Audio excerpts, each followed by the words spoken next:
বিচার হয়নি, আজও 20 বছর ধরে যে বিচারগুলো ঝুলে আছে। আমি ধন্যবাদ জানাতে চাই আজকের প্রধানমন্ত্রী তারেক রহমানকে। আপনি তৎক্ষণাৎ একজন প্রধানমন্ত্রী হয়ে সে বাড়িতে গিয়েছেন, সমবেদনা জানিয়েছেন, আপনার মন্ত্রী পরিষদ নিয়ে আপনি তদন্ত করে সুষ্ঠু বিচারের ব্যবস্থা করার কথা ঘোষণা দিয়েছেন। কিন্তু আমার প্রশ্ন হচ্ছে, সকল কিছুর তো তদন্তের প্রয়োজন নেই যেখানে স্পষ্টত হত্যাকারী গ্রেফতার হয়েছে। আমি ধন্যবাদ প্রশাসনকেও দিচ্ছি খুব দ্রুত সেই হত্যাকে গ্রেফতার করার জন্য। কিন্তু যেখানে নিশ্চিত হয়ে গেছে সোহেল রানা এই ঘটনার সাথে জড়িত, অতএব আমরা চাই খুব দ্রুত সময়ের ব্যবধানে 7 দিন বা 15 দিন, সর্বোচ্চ 1 মাসের ব্যবধানে তার ফাঁসি কার্যকর হোক এবং আপিল বিভাগে এসে যারা ঝুলে থাকবে সেটাও আমরা প্রত্যাশা করি না। তাই আমি বলতে চাই, নলডাঙ্গা সহ সারা দেশে যারা সাংবাদিক নির্যাতন করছেন তাদের উদ্দেশ্যে আমি দুটি কথা বলতে চাই। সংবাদপত্রে সাংবাদিকতা চতুর্থ স্তম্ভ, রাষ্ট্রের চতুর্থ স্তম্ভকে আপনি আক্রান্ত করে বাংলাদেশ টিকে থাকতে পারে না। তাই রাষ্ট্রীয় ক্ষমতা থেকে আরম্ভ করে সন্ত্রাসী বাহিনীদের উদ্দেশ্যে আমি বলতে চাই, আমরা ঐক্যবদ্ধ। আপনারা যদি আমাদেরকে আক্রান্ত করতে চান, কলমের শানিত হয়ে যেমন আমরা লড়বো, ঠিক তেমনি আমরা ঐক্যবদ্ধ প্রতিরোধ গড়ে তুলবো ইনশাআল্লাহ। ঠিক তেমনি ভাবে আগামী দিনে আর যেন কোনো শিশু নির্যাতন, কোনো নারী নির্যাতন সহ কোনো পুরুষ নির্যাতিত না হয়, এটা আমরা বারবার বলছি। এবং আগামী দিনে সিংরা আমরা ঐক্যবদ্ধ সাংবাদিকদের নিয়ে, সুশীল সমাজ শুধু সাংবাদিক নয়, যারা বিচার চায় তাদেরকে নিয়ে আমরা ঐক্যবদ্ধভাবে যে কোনো সমস্যার সমাধানে ঝাঁপিয়ে পড়তে চাই। আর আইন আদালতের কথা আমি বিজ্ঞ না, আমি অ্যাডভোকেট না। আমি বলতে চাই, এই ধরনের অনেক বিচার আছে যারা তেমন কোনো দোষ করেনি, বছরকে বছর জেল খাটছে।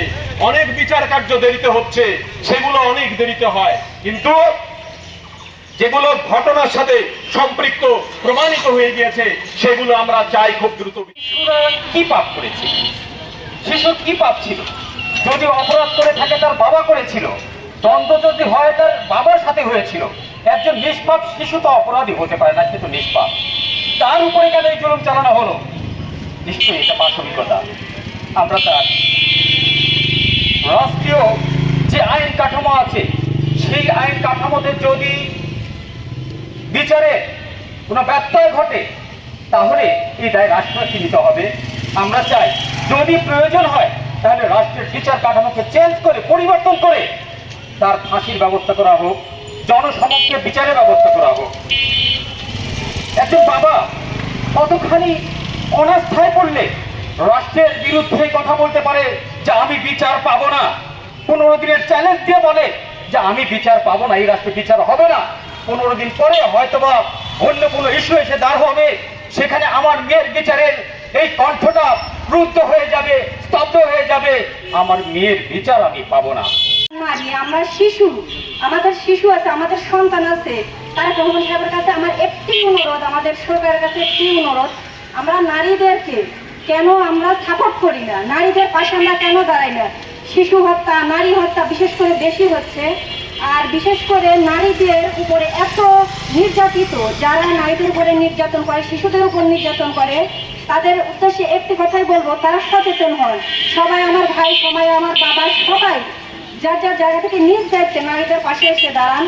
আর বিশেষ করে সোহেল রানাকে নিয়ে কথা বলবো, নারী খুনি যখন বাহিরে, আমার বোন কবরে, খুনি কেন বাহিরে, এটা আমরা কিছুতেই মানবো না। তার বিচার চাই জনগণের সম্মুখে, তার যেন ফাঁসি হয়, এটাই আমার দাবি তারেক রহমান সাহেবের কাছে। তারেক রহমান সাহেব হয়, এটা আমাদের প্রত্যাশা। কারণ একজন শিশু, তার কোনো চাহিদা নেই, সেই শিশুকে কেন ধর্ষণ করলো, কেন সে ধর্ষিত হলো, কেন? জাতি জানতে চায়, এভাবে কি এই দেশের মানুষ কি পরাজিত, এই নারীরা কি এইভাবে পরাজিত হবে?